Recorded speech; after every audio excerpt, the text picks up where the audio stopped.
అపోస్తుల కార్యం 17వ అధ్యాయం 10, 11 ఈ 2 వచనాలలో చూసినట్లయితే బెరగే సంఘం అని ఒక సంఘం కనబడుతుంది. వాక్యాన్ని వారు లేఖనములను పరిశోధిస్తున్నారు, ఇన్వెస్టిగేషన్ చేస్తున్నారు. కొన్నిసార్లు మనం ఏదైనా కనుక్కోవడానికి ఎంత ఆత్రంగా మనం కనుక్కుంటుంటాం చూడండి. వాళ్ళకి అడుగుతాం, వీళ్ళకి అడుగుతాం, అక్కడికి వెళ్తాం, ఇక్కడికి వెళ్తాం, ఇవన్నీ చేస్తాం ఏదైనా కనుక్కోవడానికి. ఫలానా ఊరు వెళ్ళాలి, ఉదాహరణకి గుంటబడి వెళ్ళాలనుకోండి, మనకి తెలియదు ఆ ఊరు వెళ్ళడం. అప్పుడు ఏం చేస్తాం మనం అండి, ఇక్కడ ఉన్న 4గురికి 5గురికి అడుగుతాం, ఎలా వెళ్ళాలి, ఏ రూట్లో వెళ్ళాలి, ఎలా వెళ్తే మనం చేరుకుంటాం, ఇవన్నీ మనం అడుగుతాం. ఆ రకంగా వాక్యంలో చెప్పిన ప్రతి విషయాన్ని వారు పరిశోధిస్తున్నారు, దాని గురించి ఆలోచిస్తున్నారు. సాక్ష్యం మంచిదంటామా చెడ్డదంటామా? ఒకసారి మనం ఆలోచన చేద్దాం. బెరయ సంఘము వాక్యాన్ని పరిశోధించే సంఘంగా మనం చూస్తున్నాం. మన సంఘం గురించి బయట ఉన్న ప్రజలందరూ ఏమనుకుంటున్నారు?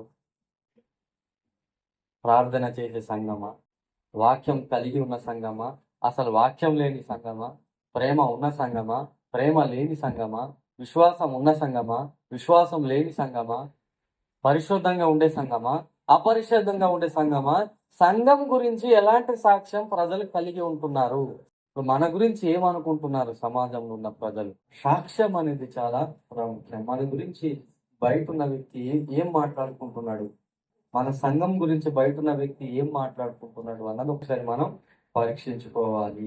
యేసుక్రీస్తు వారి భూమి మీద ఉన్నప్పుడు ఆయన తన గురించి బయట ఉన్న వాళ్ళు ఏం మాట్లాడుకుంటున్నారని తనకు తాను పరీక్షించుకున్నాడు. మరి సాక్షాత్ యేసుక్రీస్తే పరీక్షించుకున్నప్పుడు మనం పరీక్షించుకోకూడదంటారు?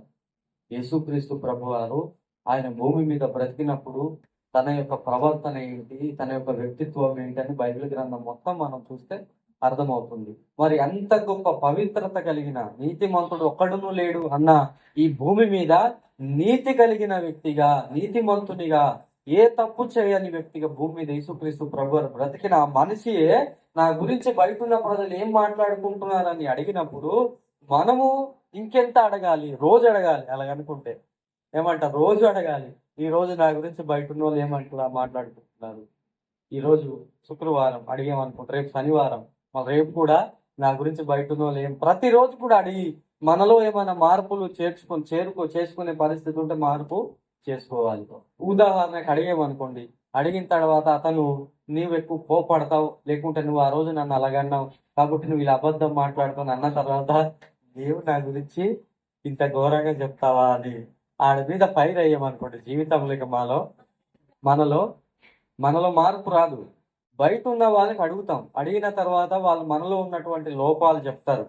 ఇలా ఉంటే బాగుండును, నీవు ఈ రకంగా ప్రవర్తిస్తున్నావు, ఇది మంచిది కాదు అని. ఒకవేళ భర్తకి భార్య కావచ్చు, భార్యకు భర్త కావచ్చు, కుటుంబంలో ఫస్ట్ ఆఫ్ ఆల్, తర్వాత బయట ఉన్న వాళ్ళకి అడుగుతాం. అడిగిన తర్వాత చెప్పారనుకోండి, చెప్పిన విషయాలను మనసులో ఉంచుకొని ఆ రోజు నా గురించి వాళ్ళు చెప్పారో లేదు కానీ ఈమె నా గురించి ఇలా చెప్పింది అని, ఈయన నా గురించి ఇలా చెప్పాడని మన మనసులో దాచుకొని ఆ పగాన్ని ప్రతీకారాన్ని మనం ఉంచే పరిస్థితి ఉన్నప్పుడు దాన్ని బయట వ్యక్తి మన గురించి చెడుగా చెప్పడానికి మనం అవకాశం ఇవ్వకుండా మనం జాగ్రత్త పడాలి.